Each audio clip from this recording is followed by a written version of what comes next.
L'invité Africa Radio avec Nadir Djenad. Serge Bondedi Elegui, bonjour. Bonjour. Vous êtes secrétaire général et représentant juridique de l'ONG Young Men Action for Education, basée à Kinshasa, en République démocratique du Congo. Une ONG qui a notamment pour objectif de promouvoir et améliorer l'éducation nationale dans le pays. Le pape François effectue ce mardi 31 janvier une visite de 3 jours en République démocratique du Congo. Il s'agit de la 3e visite d'un pape dans le pays après celle de Jean-Paul II en 1980 et 1985. Quelle est l'importance pour vous de cette visite ? Oui, nous pensons que l'importance est de taille parce que c'est au-delà de son rang protocolaire d'un chef d'État du Saint-Siège. Il est le numéro 1, l'autorité de l'Église catholique romaine. Et une église qui a vraiment des assises assez importantes en République démocratique du Congo en termes de son engagement pour l'œuvre sociale, pour la formation des populations vulnérables en particulier, bon aussi en général de toutes les populations. C'est un voyage qui est assez important pour nous. Qu'attendez-vous concrètement de cette visite du pape François dans votre pays qui compte, rappelons-le, le plus grand nombre de catholiques sur le continent africain ? Ah oui, en tout cas, nous, en ce qui nous concerne, nous pensons que c'est un voyage qui tombe à point nommé parce que, comme autorité de l'Église, il y a certains problèmes majeurs que nous pensons, lui, elle, comme autorité de l'Église, peut s'épancher au-delà des fonctions naturelles du pape, les aspects religieux, mais du point de vue fonctionnel du rôle de l'Église, comme je venais de dire, nous attendons de lui de s'y pencher sur des problèmes de l'éducation en République démocratique du Congo. Ce voyage se déroule dans un contexte de tension à l'est de la République démocratique du Congo. Le pape François devait se rendre à Goma. Finalement, il n'y va pas pour des raisons sécuritaires. Êtes-vous déçu et d'une manière générale, est-ce que les Congolais sont déçus qu'ils ne se rendent pas sur place ? C'est quand même un tout petit peu une déception parce que les populations de l'Est traversent des moments extrêmement difficiles. La visite du pape à l'Est de la République, d'après notre avis, allait contribuer à apporter un réconfort moral. Et puis, comme c'est la personnalité du pape, s'il se rendait à l'Est de la République, ça pouvait vraiment servir d'occasion pour attirer l'attention de toute la communauté internationale.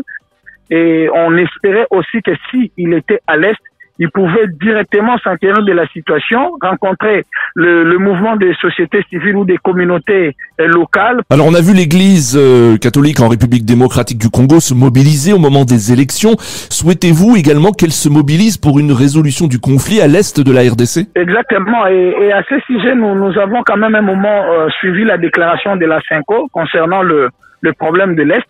Et nous pensons que l'Église va rester sur cette ligne parce que ces conflits a extrêmement perduré et ça produit des affres énormes. Ce sont des écoles qui sont détruites. Vous avez vu récemment le responsable porte-parole du mouvement du M23 faire émission dans une école en train de mobiliser les enfants. Et si vous visualisez ces images que nous, au niveau de Imae, on a documentées, les enfants étaient terrorisés, ça se lisait dans leur visage à travers ces vidéos. Dans un communiqué, vous appelez l'Église catholique à s'engager plus sur le plan social, sur le plan éducatif dans votre pays. Alors que peut faire concrètement l'Église, d'après vous, pour améliorer l'éducation nationale en RDC ? Le premier problème, c'est un engagement réel de l'Église dans la mise en œuvre de l'accès gratuit à l'éducation primaire qui a été rendu effectif depuis l'année 2019. Nous pensons que il est temps, à travers la venue du pape, du souverain pontife, qui est lui comme autorité numéro 1 de l'Église, qu'il puisse vraiment renouveler cet engagement de l'Église dans l'œuvre sociale, dans l'œuvre de l'éducation. Et de deux, le jeune Congolais souffre d'un problème réel de formation.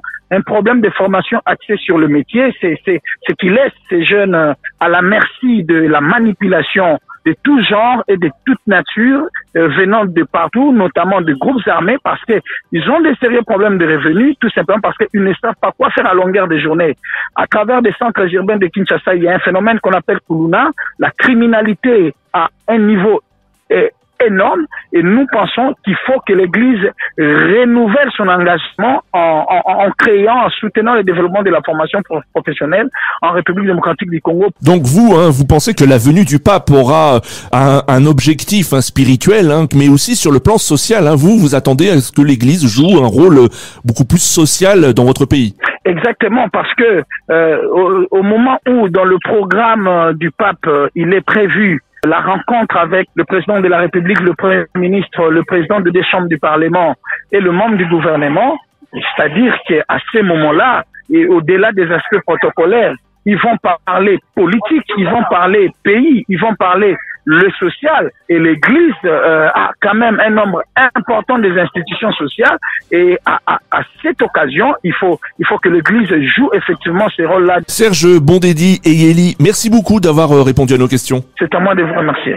Je rappelle que vous êtes secrétaire général et représentant juridique de l'ONG Young Men Action for Education, basée en République démocratique du Congo, une ONG qui a notamment pour objectif de promouvoir et améliorer l'éducation nationale en RDC.